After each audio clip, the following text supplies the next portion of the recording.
નમસ્કાર દર્શક મિત્રો, શ્રી સિદ્ધિવિનાયક ગુજરાતી જ્યોતિષમાં આપ સૌનું હાર્દિક સ્વાગત છે. ગ્રહોની વિશેષ દ્રષ્ટિ વિશે આપણી સિરીઝ શરૂ છે. એમાં આજનો વિષય છે ગુરુ ગ્રહની વિશેષ દ્રષ્ટિ. બધા જ ગ્રહોની 7મી પૂર્ણ દ્રષ્ટિ પડે છે, પરંતુ અમુક ગ્રહો એવા છે જેને વિશેષ દ્રષ્ટિઓ રહેલી છે. આગળના વિડીયોમાં આપણે મંગળ ગ્રહની વાત કરી હતી કે મંગળ ગ્રહને કઈ કઈ વિશેષ દ્રષ્ટિઓ છે.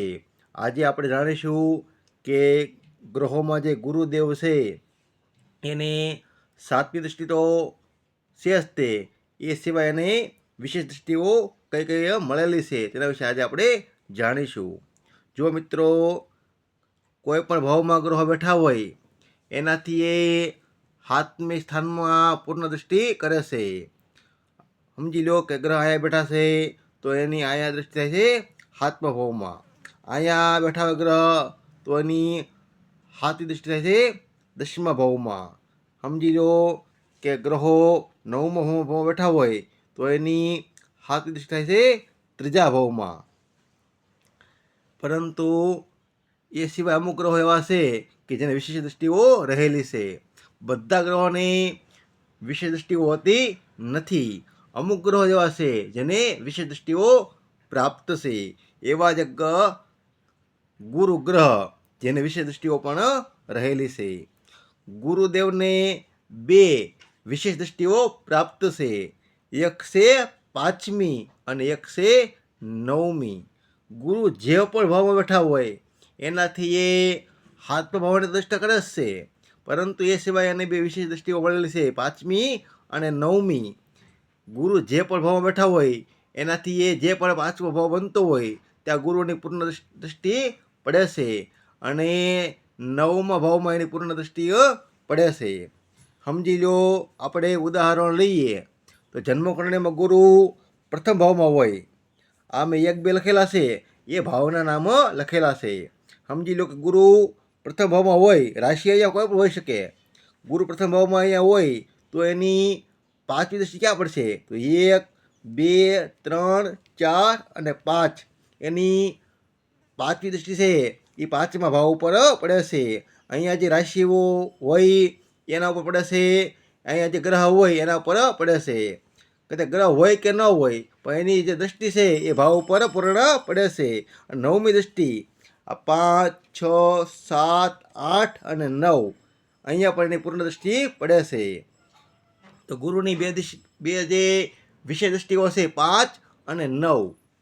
તો ગુરુ બીજા ભાવમાં બેઠા હોય તો આ 1 2 3 4 અને 5 એની 5મી દ્રષ્ટિ છે એ 6ઠ્ઠા ભાવ ઉપર પડે છે અને 9મી દ્રષ્ટિ છે 6 7 8 અને 9 10મા ભાવ ઉપર 9મી દ્રષ્ટિ પડે છે.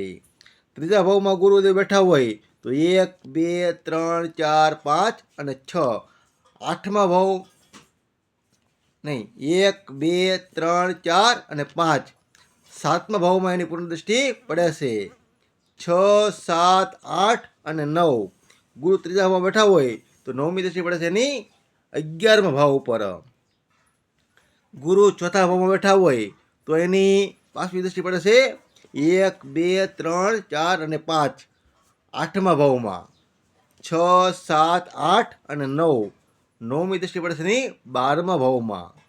ગુરુ પંચમ ભાવમાં બેઠા હોય તો 1 2 3 4 અને 5. એની 5મી દ્રષ્ટિ છે એ 9મા ભાવ પર પડે છે. આ 6 7 8 અને 9. 9મી દ્રષ્ટિ પડે છે એની પ્રથમ ભાવ ઉપર. ગુરુ 6ઠ્ઠા ભાવમાં બેઠા હોય તો 1 2 3 4 અને 5. એની જે 5મી દ્રષ્ટિ છે એ 10મા ભાવ ઉપર પડે છે. 6 7 8 અને 9. ગુરુની જે 9મી દ્રષ્ટિ છે એ બીજા ભાવ ઉપર પડે છે. ગુરુ 7મા ભાવમાં હોય તો 1 2 3 4 અને 5. એની જે 5મી દ્રષ્ટિ છે એ 11મા ભાવ ઉપર પડે છે. આ 6 7 8 અને 9. 9મી દ્રષ્ટિ છે એ 3જા ભાવ ઉપર પડે છે. ગુરુ આઠમા ભાવમાં હોય તો 1, 2, 3, 4 અને 5 એની જે પાંચમી દૃષ્ટિ છે એ 12મા ભાવ ઉપર પડે છે. 6, 7, 8 અને 9 એની જે નવમી દૃષ્ટિ છે એ ચોથા ભાવ ઉપર પડે છે. ગુરુ નવમા ભાવમાં હોય તો 1, 2, 3, 4 અને 5 એની પાંચમી દૃષ્ટિ છે એ પ્રથમ ભાવ ઉપર પડે છે. આ 6, 7, 8 અને 9 એની નવમી દૃષ્ટિ પડે છે પાંચમા ભાવ ઉપર. ગુરુ દસમા ભાવમાં હોય તો 1, 2, 3, 4 અને 5 એની જે પાંચમી દૃષ્ટિ છે એ બીજા ભાવ ઉપર પડે છે. 6, 7, 8 અને 9 એની નવમી દૃષ્ટિ છે એ છઠ્ઠા ભાવ ઉપર પડે છે. ગુરુ 11મા ભાવમાં હોય તો 1, 2, 3, 4 અને 5 એની પાંચમી દૃષ્ટિ છે એ ત્રીજા ભાવ ઉપર પડે છે. 6, 7, 8 અને 9 એની નવમી દૃષ્ટિ છે એ સાતમા ભાવ ઉપર પડે છે. ગુરુ 12મા ભાવમાં હોય તો 1, 2, 3, 4 અને 5 એની પાંચમી દૃષ્ટિ છે એ ચોથા ભાવ ઉપર પડે છે. આ 6, 7, 8 અને 9 એની નવમી દૃષ્ટિ છે એ આઠમા ભાવ ઉપર પડે છે. આવી રીતે ગુરુની બે વિશેષ દૃષ્ટિઓ પ્રાપ્ત છે. ગુરુ છે એ જ્ઞાનના કારક છે અને ભાગ્યના કારક છે. તો જન્મકુંડળીમાં પંચમ ભાવ છે એ જ્ઞાનનું છે, સમજણનું છે, અને નવમો ભાવ છે એ ભાગ્યનો ભાવ છે, આપણા ગુરુનો ભાવ છે. તો ગુરુની જે ભાવ ઉપર ગુરુની પાંચમી દૃષ્ટિ પડતી હોય એ ભાવનો જે પણ કારક હોય એમાં જ્ઞાન પ્રાપ્ત જાતકને થાય છે. અને જે ભાવમાં એની નવમી દૃષ્ટિ પડતી હોય ત્યાંથી એ ભાવનું જે કારક છે એ ભાવના કારક પ્રમાણે એ ભાગ્યોદય થાય છે, ભાગ્ય વૃદ્ધિ થાય છે. આપણે એક દાખલો લઈએ તો ગુરુ છે એ ત્રીજા ભાવમાં બેઠેલા છે.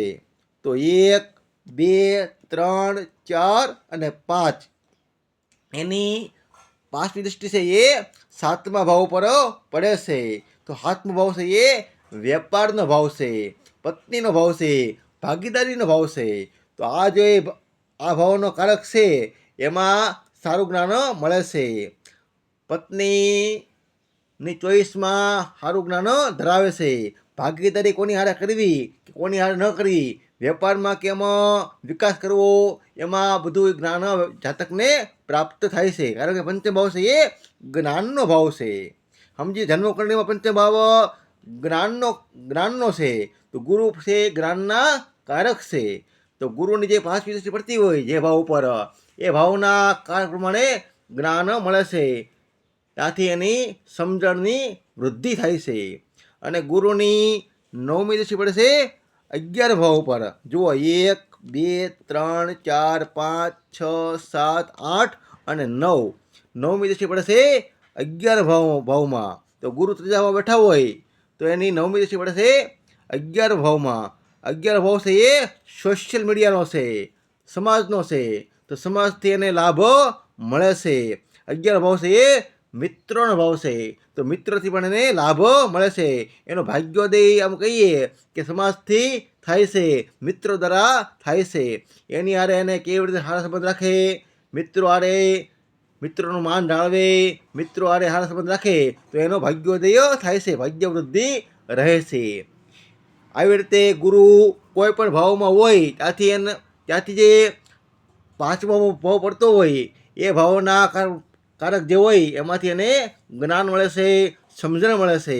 અને જે પણ ભાવથી એની નવમી દૃષ્ટિ પડતી હોય ત્યાંથી એને ભાગ્યોદયના યોગ રહે છે, ભાગ્ય વૃદ્ધિ રહે છે. આવી રીતે ગુરુ છે એ જ્ઞાન અને ભાગ્યના કારક છે. ગુરુની જે બે વિષય દૃષ્ટિઓ રહેલી છે તે પણ આ રીતે કાર્ય કરે છે.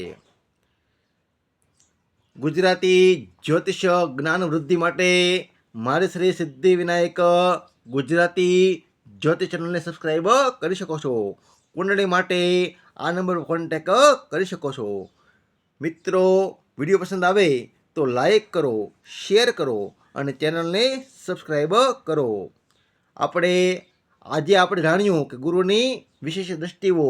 આગળના વિડીયોમાં આપણે જે એક ગ્રહ બહુ જ વિશિષ્ટતા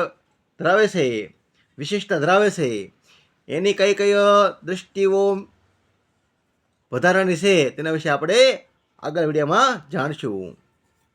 મિત્રો, જય શ્રી રામ.